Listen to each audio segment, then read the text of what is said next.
உறவுக்குள்ளே ஏமாறுறத விட வெளி பழகுன நட்புகளை ஏமாறுறவங்க தான் நிறைய பேர் இருக்காங்க. அக்கம் பக்கத்தில் பழகுறது, வேலை செய்கிற இடத்துல பழகுறது, ஃப்ரெண்டு, அப்புறம் போக்குவரத்து அந்த சூழ்நிலைகளில் பழகும் பொழுதெல்லாம் ரொம்ப நெருக்கமாயிடுறாங்க. ஆணாக இருந்தாலும் பெண்ணாக இருந்தாலும். அப்புறம் அது வீடு வரைக்கும் பழக்கமாகையில் குடும்ப உறவாக மாறிடுது.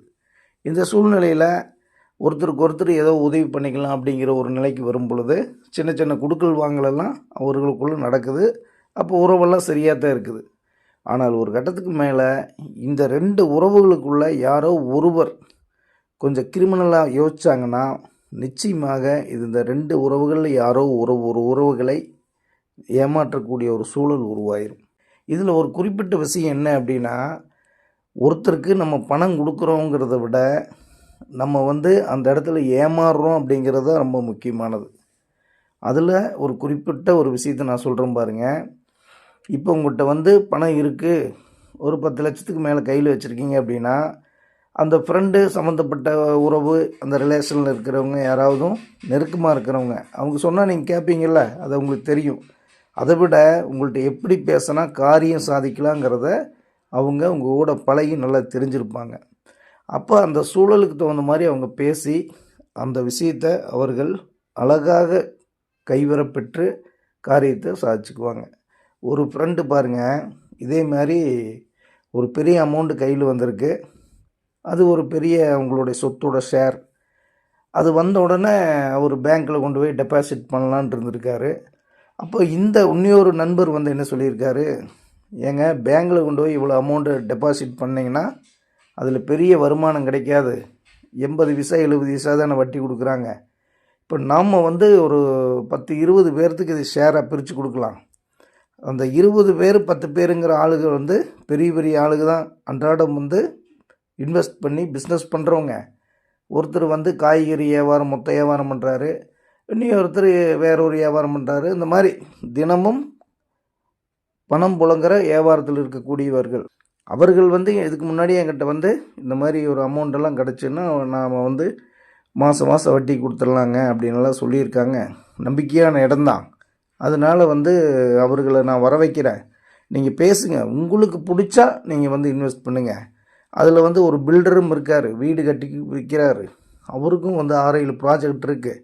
அவங்களும் ரொட்டேஷனுக்கு அப்பப்போ பணம் கேட்பாங்க. நம்ம கொடுத்துட்டோம்னா அடுத்தடுத்து ஃப்ளாட்டு விற்கல நம்மளுக்கு செட்டில் பண்ணிடுவாங்க அப்படிங்கிற மாதிரி சொல்லியிருக்கார். பரவாயில்லையே, இந்த ஐடியா நல்லா இருக்கே அப்படின்னு இவரும் நம்பியிருக்கார்.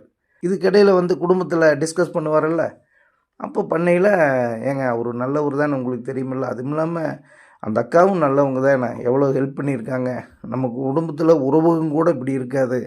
ஏன்னா எல்லோருக்குமே பார்த்திங்கன்னா ஒரு பிரச்சனை இருக்குது. நெருக்கமான உறவுகள் ஒத்தாசையே இருக்க மாட்டாங்க. ஒரு விஷயத்தை நல்லதாக நம்மளுக்கு சொல்ல மாட்டாங்க, நம்மளை பாராட்ட மாட்டாங்க. இதெல்லாம் உறவுகளுக்குள்ளே ஒரு சின்ன பகைகள் இருந்துகிட்டே இருக்கும். இப்படி வெளியிலிருந்து வர்ற திடீர் உறவுகளெல்லாம் உறவை விட ரொம்ப மேங்கோங்கி இருக்கிற மாதிரி தெரியும். ஏன்னா உற்றார் உறவினர்களே நம்மளை உதாசீனப்படுத்தியில் இவங்கெல்லாம் நம்மளுக்கு நட்பு ரீதியாக வந்தவங்க உறவுகளாக இருக்காங்களே அப்படின்னு ரொம்ப ஆனந்தப்பட்டு குடும்பத்தில் இருக்கிற எல்லா விஷயத்தையும் ஷேர் பண்ணிடுவாங்க. எல்லா ரகசியங்களும் அவங்கள்ட்ட இருக்கும், அவங்க ரகசியமும் இவங்கள்ட்ட இருக்கும். இதில் ரொம்ப விவரமானவங்க நிச்சயமாக கொஞ்சம் மேம்போக்காக பழகிற மாதிரி நடிப்பாங்க. அப்படி நடிக்கக்கூடியவர்கள் செய்யக்கூடிய வேலை தான் உங்களை ஏமாற்றுவது. சமயம் பார்த்து உங்களிடம் பணம், காசு, நகை இதெல்லாம் இருக்கக்கூடிய விஷயத்தை தெரிஞ்சிருச்சுன்னா நிச்சயமாக அவர்கள் முகம் மாறும். நீங்கள் நினைக்கலாம் அப்படியெல்லாம் இல்லைங்க அப்படின்னு. உண்மையில் தான் அவங்க உண்மையாக தான் பழகினாங்க, அதுலெல்லாம் நம்ம குறை சொல்லலை.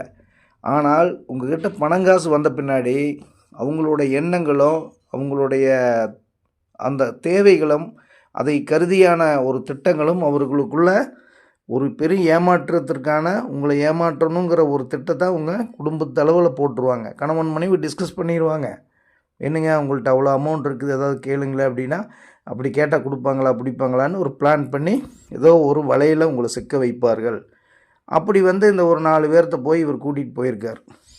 போன இடத்துல தான் அவங்க இந்த தொழில் பண்ணுறேன், அந்த தொழில் பண்ணுறேன் அப்படி இப்படின்னு ஆஃபீஸெல்லாம் கொண்டு போய் காமிச்சு இவரும் நல்ல விவரமாக தான் எல்லாத்தையும் பார்த்துருக்காரு. அப்போ அவங்களுக்கு ஒரு 1 கோடி, இவங்களுக்கு ஒரு 50 லட்சம், அவங்களுக்கு ஒரு 1 கோடி 2 கோடின்னு இப்படி பெரிய அமௌண்ட் இல்லை, பிரித்து கொடுத்துருக்காரு. ஒரு 4 பேர்த்துக்கு ஒரு 5 கோடி ரூபாயை பிரித்து கொடுத்துட்டார். அப்போ வட்டி வந்துகிட்டே இருக்குது. ஒரு கட்டத்துக்கு மேலே ஒரு சில மாதங்கள் போன பின்னாடி வட்டி வர்றது நின்றுச்சு. கேட்குறப்போ இருங்க கொடுக்குறேன்னு மொத்தமாகவே பெரிய அளவில் அவங்க ஏமாற்றப்படக்கூடிய சூழலுக்கு போயிட்டார்.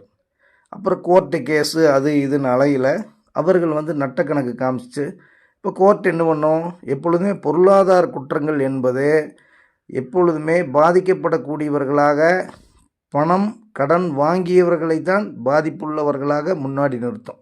கொடுத்தவங்களை பாதிப்புள்ளவர்களாக கோர்ட் ஏற்றுக்கொள்வதே கிடையாது. எப்போ அவங்க அவசரத்துக்கு பணம் கொடுத்தாங்கல்ல, அவங்களுக்கு திருப்பி கொடுப்பா அப்படின்னு கோர்ட்டு சொல்லும்.